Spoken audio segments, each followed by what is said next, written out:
massage expert, wellness lab.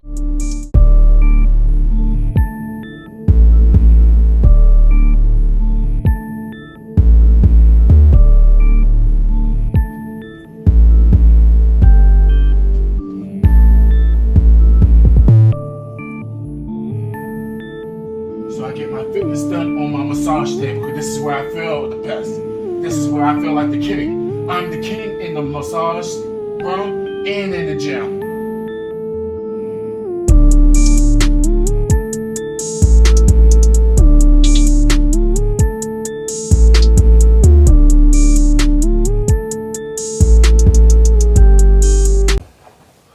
Welcome back to the Massage Expert Wellness Lab, where we're all about giving you motivation, education, and entertainment so that you can incorporate massage and fitness into your everyday routine. Today in the Wellness Lab, I am super pumped to release my first remastered video.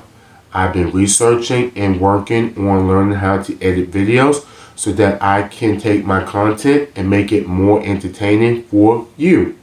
We decided to release as our first remastered video my holistic discussion with my co-host Mike Dudley. This is going to be a 3-part series, and in part 1 we're going to learn how Mike Dudley became self-made as an elite powerlifter.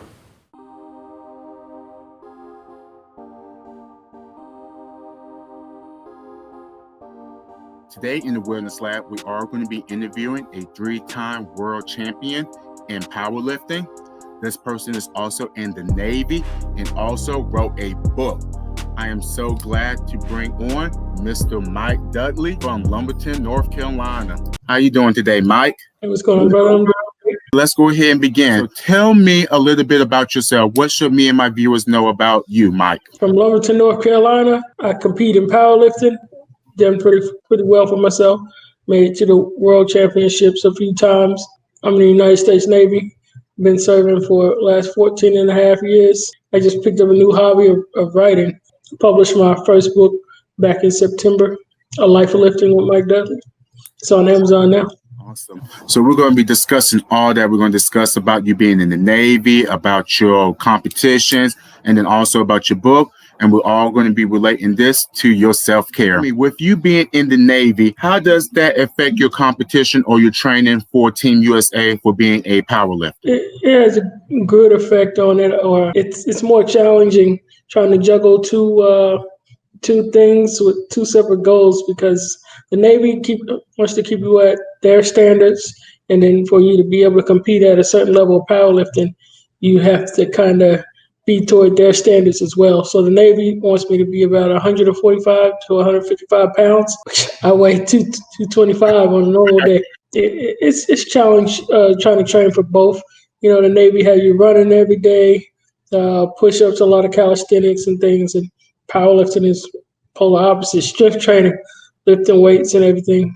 It's pretty difficult. How do you manage your schedule? Do you use scheduling on your phone? Do you write things down, or do you do everything by memory? Do you have like a exercise notebook to keep everything organized for yourself? As far as training goes, I have a calendar put together for the month.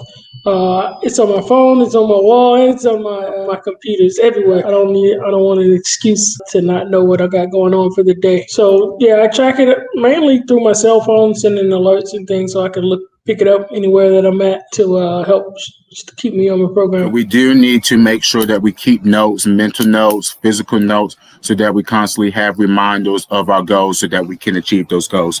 If you don't write your goals down on paper, you will not achieve them. What do you do to keep yourself grounded or get yourself prepared for doing a big lift or a competition? I think I always start with trying to get myself mentally focused first. To me, that's the key to everything, because without mental stability, you're all over the place. You know, I can't lock into my workouts. I can't find the discipline that's needed to perform at that level. I like to write everything down. Like you said earlier, set my goals and everything. And I take a lot of pictures of myself at the beginning, pre and post pictures. I read I like to watch old school movies like Rocky or something that help me get there. A little cliche, I know. That's just some things that I do, is try and get mentally focused And then when you're in the gym, it's kind of no excuses. You stick to your program, make sure you stay hydrated, programming, hydration, and make sure I stick to my macros, my meal planning. And that's pretty much it for me. That's Glad that you was talking about making sure that you're writing stuff down, planning and scheduling, because that is a big step or one of the big factors in actually succeeding in your self-care goals and succeeding with any goals is making sure that you do have a plan, making sure that you have somebody to keep you committed, staying on that schedule and making sure that you are doing what you're supposed to. How did you become successful in lifting? Did you have somebody that actually trained you one-on-one for your competitions, or did you do all your exercise research and everything on your own? I think one of the major reasons why I was able to be successful is because I was always open to learn. I feel like I could take something from everybody and use it in some way. No matter how far or how high I got into the sport and what level, I was still open to growing and learning. So by the time I got up to the top, I felt like I had everything. How did you get interested in becoming a power lifter? It's kind of different situation.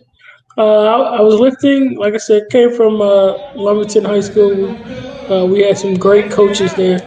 Coach Hodges, I remember Coach Hodges specifically, getting me in the weight room and everything. And he kind of started everything for me. So since I first stood in his class, I've been lifting ever since. So I'd be at the gym all the time, and the gyms would throw these little competitions in there, powerlifting competitions and things. One day somebody grabbed me up and was like, hey, you should do it. And I had real low confidence. I don't know anything about the sport. I was trying to get out of it, but they ended up pulling me in, and I won that competition. And that's what kind of gave me that first kick of motivation, thinking that I could do this. And shout out to all the coaches out there that's making a difference in the youth's lives with sports and fitness.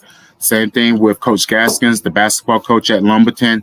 He motivated me to get better at my basketball skills, so that got me more interested in working out and working on my body, my skills, and that sports performance skills that you need to be successful for your sports. Absolutely. If I just add in one more, yes. I wrestled as well, Coach Caraway. You're taking somebody with no confidence and then you pull them in a sport and show them you can do something. That's a life-changing thing right there. Like I said, thank you for everyone. If you are interested in getting into sports, definitely try to find yourself a coach or a mentor, someone that can help you along the way to give you tools and knowledge so that you can be successful in the sport.